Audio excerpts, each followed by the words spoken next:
ये सच्ची घटना है देश की राजधानी दिल्ली का। जब दिन होता है 16 दिसंबर का और साल होता है 2012 का। उसी सर्द अंधेरी रात में एक ऐसी वारदात को अंजाम दिया जाता है जिसे सुनकर हर लोगों की रूह कांप जाती है और आंखों में आंसू भर जाते हैं। वहीं एक चलती बस में जब 23 साल की मासूम लड़की के साथ 6 हैवानों ने दरिंदगी की सारी हदें पार कर दी होती है। दोस्तों, हम बात कर रहे हैं निर्भया केस की। तो संभव है कि आपने अब तक निर्भया केस के बारे में बहुत कुछ पढ़ा होगा और सुना भी होगा मीडिया के माध्यम से, लेकिन हम आपको इस केस से कुछ जुड़ी ऐसी बारीकियां बताएंगे जिनके बारे में शायद आपने अब तक नहीं सुना होगा। इसके अलावा हम आपको यह भी बताएंगे कि निर्भया का जिंदा छोड़ा गया एक दरिंदा आखिरकार कहां और किस हालात में है। हम आपको निर्भया के एकमात्र जिंदा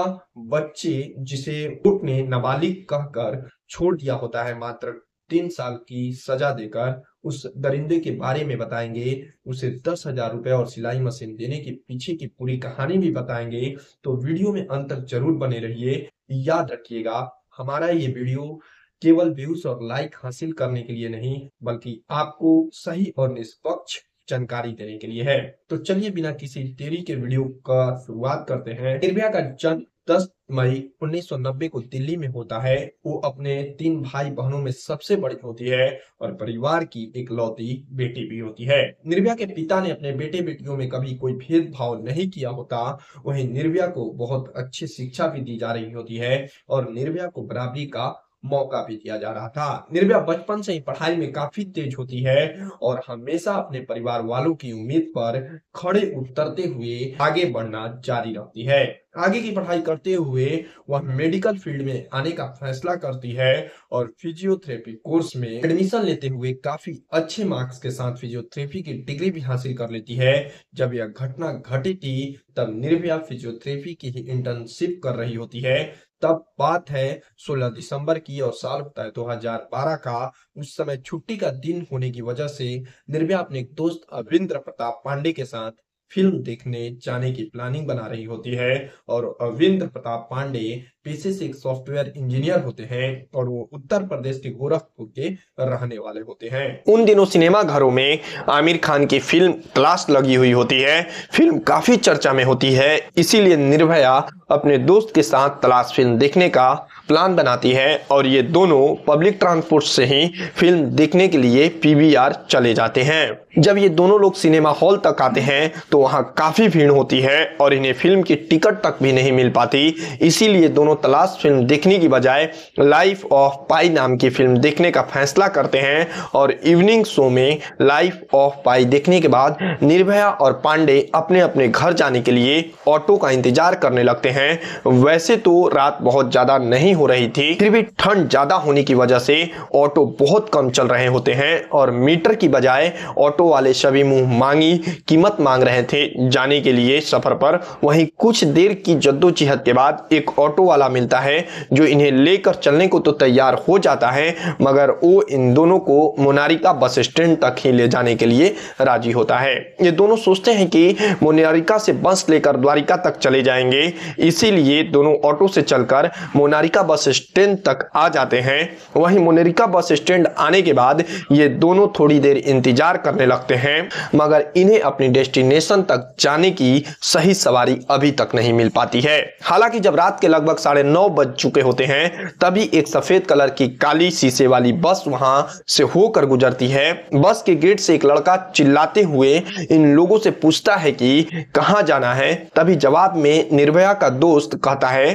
द्वारिका। बस वाला कहता है कि हम भी वहीं जा रहे हैं। इसके बाद निर्भया अपने दोस्त के साथ इसी बस में बैठ जाती है। जब निर्भया और उसके दोस्त बस के अंदर जाते हैं तो देखते हैं कि बस के अंदर पहले से कुछ सवारी बैठे हुए हैं, इसीलिए यह दोनों भी निश्चित होकर बस में जाकर बैठ जाते हैं। बस के अंदर मौजूद एक लड़का इन दोनों से मोनारिका से द्वारिका तक जाने के लिए किराए के तौर पर 10-10 रुपए भी ले लेता है हालांकि जब ये दोनों टिकट मांगते हैं तो वो बदतमीजी करने लगता है। बस वालों द्वारा टिकट ना देना उन दिनों कोई नई बात नहीं होती, इसीलिए दोनों खामोश होकर बस के अंदर ही बैठ जाते हैं और अपनी मंजिल पर पहुंचने का इंतजार करने लगते हैं। मगर किसे मालूम होता है कि उनका इंतजार बस इंतजार बनकर ही रह जाएगा। कुछ देर तक बस अपने रास्ते पर आगे बढ़ते रहती है, मगर थोड़ी देर बाद ड्राइवर बस को धारित रूप से हटाकर दूसरे रास्ते पर मोड़ने लगता है। इस बात का अंदाजा होते ही निर्भया का दोस्त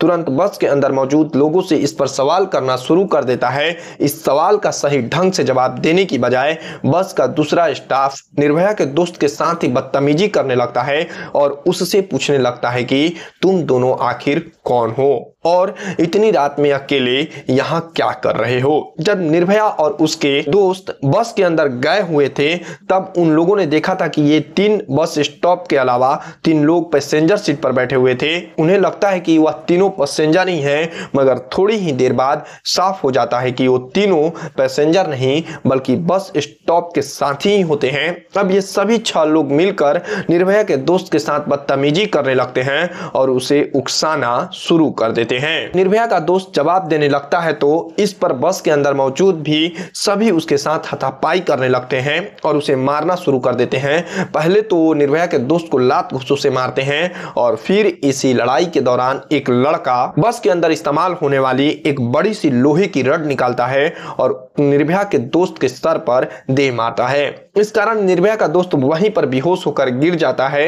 अब आगे निर्भया के साथ रूह कपा देने वाली दरिंदगी का सिलसिला यहीं से शुरू हो जाती है। निर्भया के दोस्त को मारने पीटने के बाद जब ये लोग देखते हैं कि वह लड़का बेहोश हो गया है तो अब ये सभी निर्भया को खींचते हुए बस की पिछली सीट पर ले आते हैं।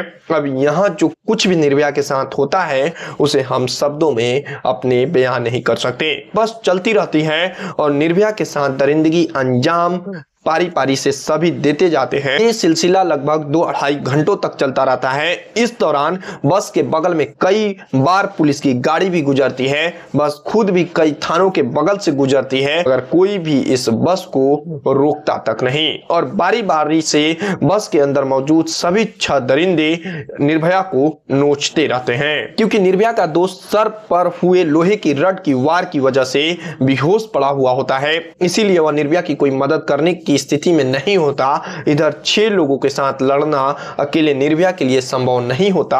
फिर भी निर्भया अपनी पूरी हिम्मत लगाते हुए उन दरिंदों के साथ लड़ती है, लेकिन फिर भी वो उन दरिंदों से खुद को महफूज नहीं कर पाती है। जब उन सभी दरिंदों का मन भर जाता है तो ये सभी मिलकर निर्भया को बस से बाहर फेंककर उसे कुचलते हुए एक्सीडेंट का रूप देने का प्लान बनाते हैं।